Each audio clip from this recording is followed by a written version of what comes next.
What are you doing? Oh, I don't know. What am I doing? Mr. Skeletor, I don't know what you're suggesting, but close the door. No teeth, okay? Yeah, good luck with that. There would have been a time when what we just saw would have been considered mere parody, but alas, now it has become canon, and all thanks to the idiocy from Masters of the Universe Revelation.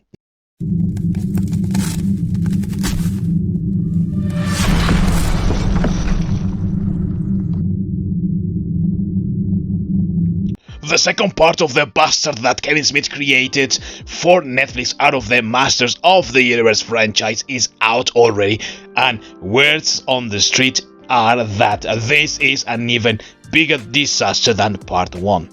Let me just say for the record that I said I wouldn't watch this second part because of the terrible writing and also because of the lack of respect to the fandom, and I have stuck to that. However, over the weekend I came across some spoilers. Unfortunately, two things happened. One, I was too busy over the weekend to do anything else, and two, unlike with part 1, I could not find any confirmation of the spoilers that I had in my hand. With part 1, I found everywhere a lot of information, and I could even have this sort of video out before the original part 1 came out on Netflix. They have closed the gates right now for part 2, and it was very difficult for me to find any confirmation ahead of the release. So for that I had to wait until I could meet with someone I trust that had watched the show that could confirm what I had seen.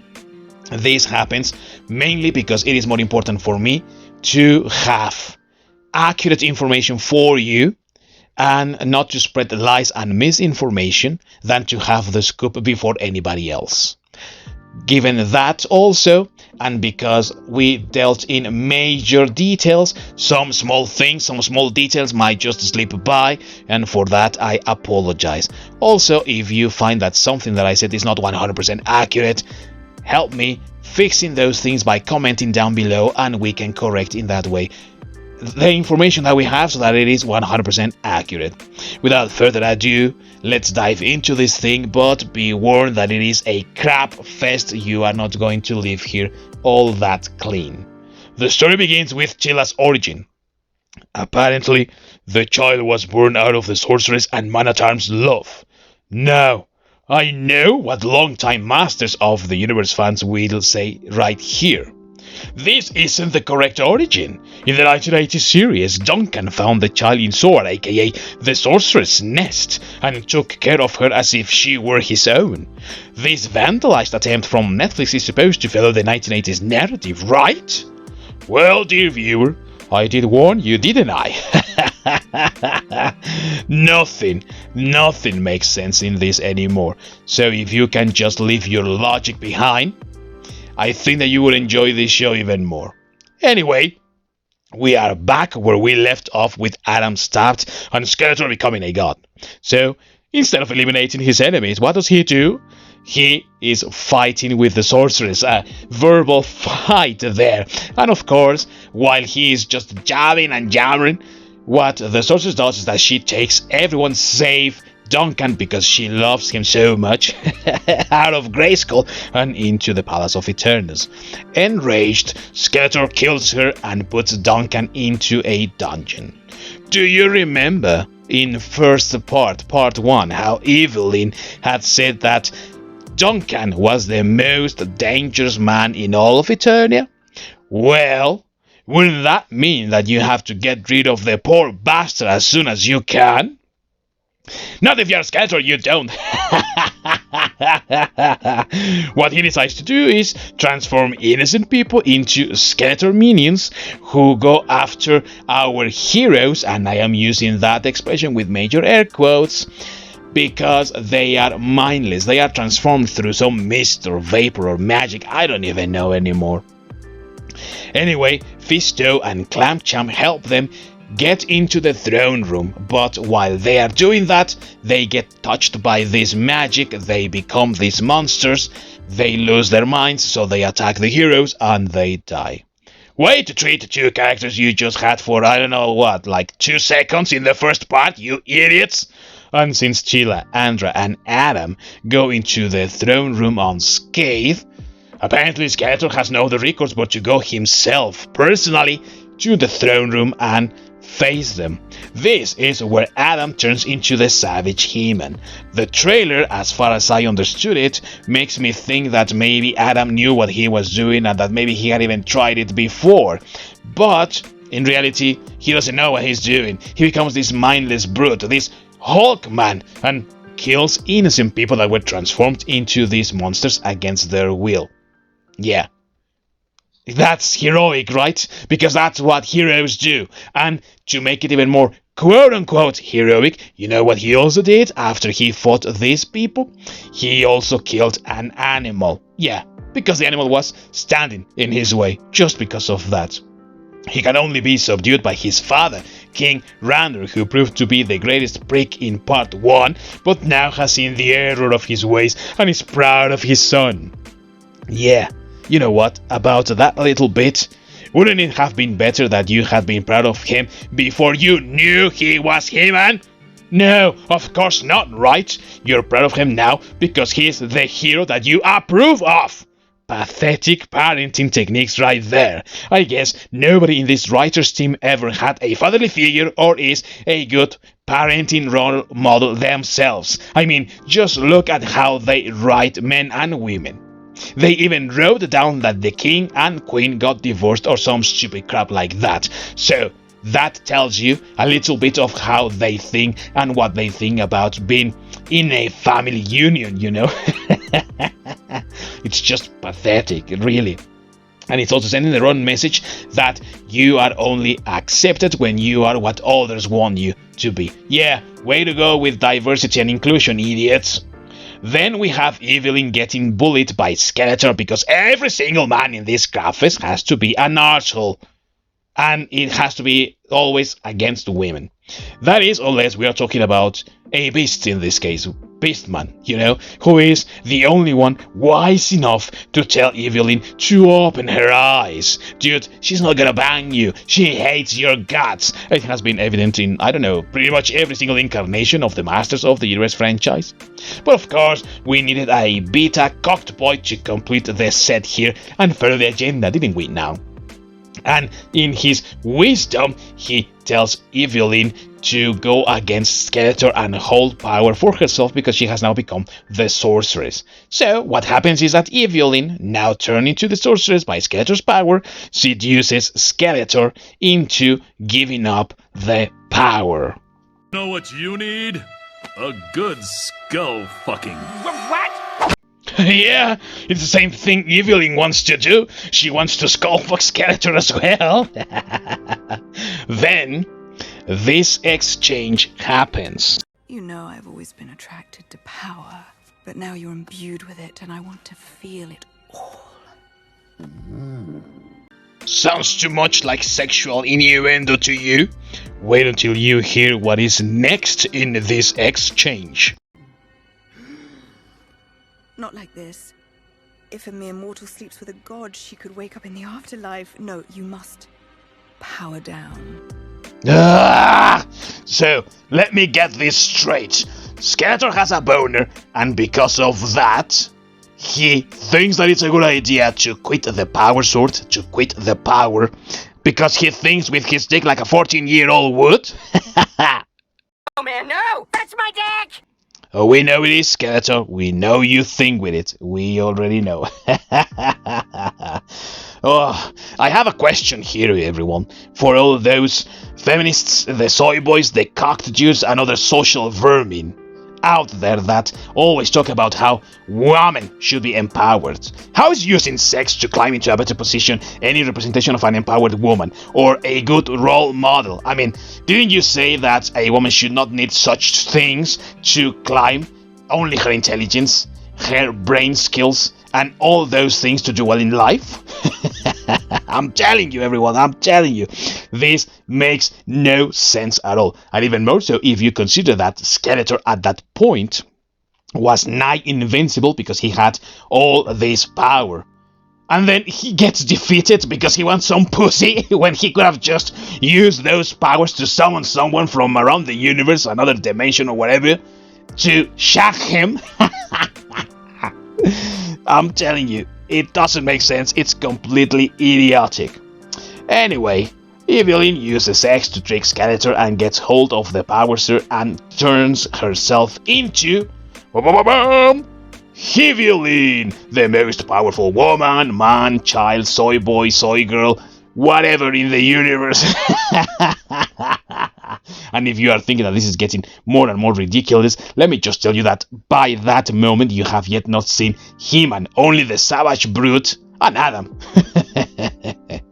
What happens then is that Skeletor joins forces with the good guys because now Evelyn, with all that power, wants to destroy the universe. Why? Well, who knows? Maybe because she was tired of getting bullied, maybe because she is angry that everyone is trying to step down on her, you know, or maybe because she just doesn't want to save magic anymore, like in part 1. I don't know. I tell you, this doesn't make sense anymore. But she proceeds to destroy the afterlife and kills everyone in heaven and in hell as well. I bet that won't be important later on, right? As she's getting ready to destroy everything, Teela embraces her destiny and her powers. She knows that the sorceress was her mother, and now she's ready to become the sorceress herself. So she travels to the Water of Transformation, that is a well inside Castle Grayskull, where the sorceress starts. And she is told that she has to give up something in the material world in her life so that she can become the sorceress and serve a greater purpose defending the powers of Grayskull. But we're talking about Teela here, the bestest, the most powerful Mary Sue since Murray Sue came along, so she needs to only trust in herself. She need not give up anything, because that's for pussies, of course. She's not going to give shite up, and in fact, she isn't even going to go by the book, and she'll break the rules, leaving the castle in human form, because fuck you, viewer, and fuck you, all those Masters of the Universe fans. This is her show, and she'll do whatever she wants. Everyone joins the final battle to stop evil, but at that point, Teela has decided to become the sorceress, and she is leaving out of that part. Now also Evelyn, as the sorceress and also as her own champion, leaves that part of the castle, and both of them can fight perfectly well without transforming into whatever they are fighting. And what happens is that everyone else, I don't know, Teela Skype them or send them a telepathic message, I don't know. Everyone joins the fray as well, and they are fighting, and you would say, and you would think maybe, that the final fight would be between Skeletor and He-Man. But you will be wrong, of course, because that's not what happens. What happens is that Teela and Evelyn are fighting for the fate of the whole universe, and everything is decided between the two of them. And because we also need all those people down there with He-Man and Duncan and everyone else to be busy with something, the shadow beasts are summoned out of hell. Who knows how, if the afterlife was destroyed, and also Orko tags along because he somehow was in hell, I think. I don't know. I tell you, this thing doesn't make any freaking sense anymore. Anyways, they are fighting, there's a lot of magic, and at the end, the final battle between Teela and Evelyn, where Teela shows her there's not only chaos but also love, is what defeats evil and saves the universe and returns everything to normal. Evelyn returns to normal. He-Man is given the power sword again, so he becomes He-Man once again. He also shares that power with Skeletor, of all people, because this is He-Man and he's an imbecile right now, and he needs saving all the time, and no women are better than he is, so he has to rely on them to save the universe. But because Skeletor has all this motivation of destroying He-Man, and that's the only thing that he can think about, well, what happens is that he's trying to kill him, but he is sent away with a kick or something, I don't know, and he is gone. That's it. At the end, Teela can leave the castle while being the sorceress. Adam is He-Man again and shares a quote-unquote romantic moment with Teela. Everyone is fine, everyone is happy, everyone knows his secrets, and Skeletor returns to Snake Mountain, I suppose, to reclaim his property. And while he is there, he gets cyberbullied by all those Triclops cybernetic idiots, and the motherboard or whatever turns him into a robot or something like that, I don't know, and Hordak seems to be behind all that, so they hint that there might be something else. The end, that's it. You know, this show is really the worst thing that could have happened to the franchise. It is aimed at no one in particular and accomplishes nothing but to keep fans angry, or at least a portion of them. I have said before that this second part didn't deserve the chance some fans wanted to give it, and I guess I was right. As you would expect, the usual shield media idiots go out of their way to praise the show while admitting that He-Man is sidelined, something that even Kevin Smith said was not going to happen, and yet it has happened throughout all the freaking show, all 10 episodes. This is a bad show for all the wrong reasons. It has got terrible writing, almost non-existing character development, and the little that we have is handled like I totally wrote this thing down, and it tries to raise the stakes to such heights that it's impossible for it to end properly, or get people into caring about anything that is happening there on the screen. Yes, there is a lot of action, and we already knew that the animation was going to be superb, but that doesn't justify the lack of good writing. I mean, destroying the universe is something that we have seen many times before. And I just wish this show would have been a little bit more like Cobra Kai, for example, that did things well, and in my opinion is a show that respects both those legendary characters at the same time that it's trying to set up new ones. The same woman who 5 episodes ago wanted to save the world's magic for the sake of the universe, that is Evilly, suddenly wants it all destroyed. It's completely ridiculous, but it is done because of that grandiloquence that Smith tries to use as a substitute for good writing, and that's just the basis of this criticism, that Smith wanted to do things higher, bigger, stronger, faster, just to justify that there was no real good writing in this crap. Even more ridiculous is that the show contradicts itself in almost every bit of progress in the narrative. I mean, Evelyn is contradicted all the time, Skeletor is contradicted as well, Beastman as well, and he feels out of character. Everyone is out of character here. And of course, this is the strongest flaw of the show, and in my opinion, the reason we get is so much criticism for it. Once again, the plot armor is set on these characters who have to do absolutely nothing, who have to sacrifice absolutely nothing, unlike Adam, for example. And in the case of Tila, she is not given power by giving up or sacrificing something. She is given power because it's her, because she is the strongest, the best, the most powerful, and she has this almost infallible nature, but she's also given the same family and the same friendship and the same relationships that she had before she had to transform herself. So it's completely idiotic. The idea of becoming the sorceress was that you would quit something to serve a greater good. It was an honor. Tila, like the selfish arsehole that she is, doesn't have to quit shite and is given everything. What can you really learn from that? I mean, really, what progress in the character is there? What a stunning and a brave role model, right? And speaking of role models, Evelyn climbing to the top by way of sex? I thought the soy boy cocked up beta males were all allied against that form of sexualization, yet here we are. I guess it's only convenient when the woman is a sorceress or is trying to bone a skeleton.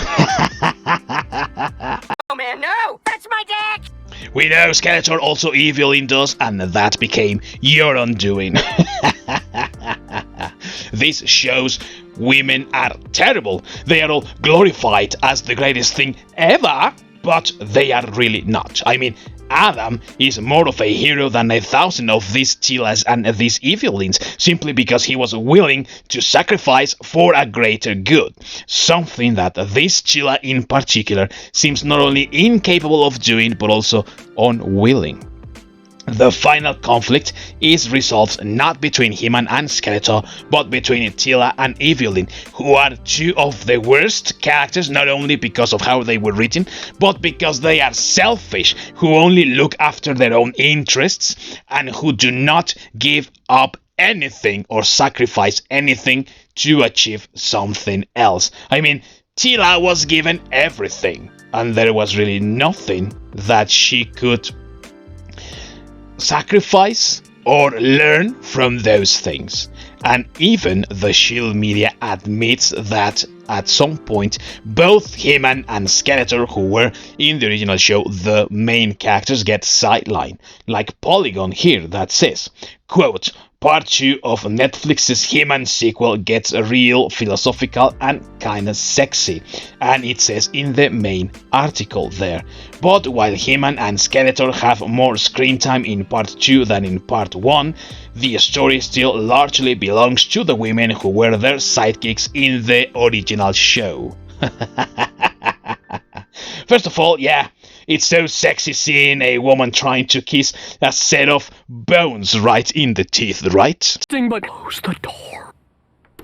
No teeth, okay? Yeah, good luck with that. Yeah, and good luck also enjoying this crapfest.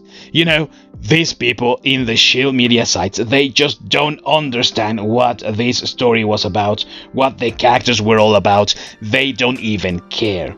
They are just trying once again to push the agenda by way of lying. They are trying to convey the message out there that women have always been sidelined in entertainment in favor of the male characters, which is not true.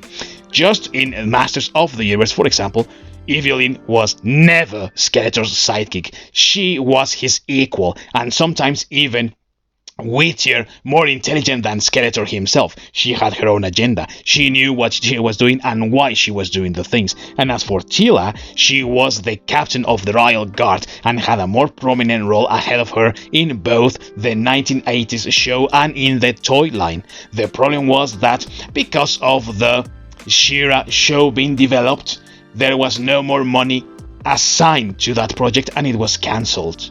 And the story was continued in She-Ra. But, of course, they forgot about the rest of the characters that appeared in He-Man and the Masters of the Universe. And the 2002 show also had it very clear that Tila had a more prominent role and that was bound to become the Sorceress. And speaking of that series, you are better off watching that and ignoring that this crap from Netflix even exists. That is my recommendation for you in this particular part. The truth is that the Shield medians have forgotten that something called Ghostbusters Afterlife exists out there that has an interesting female lead character. That's true.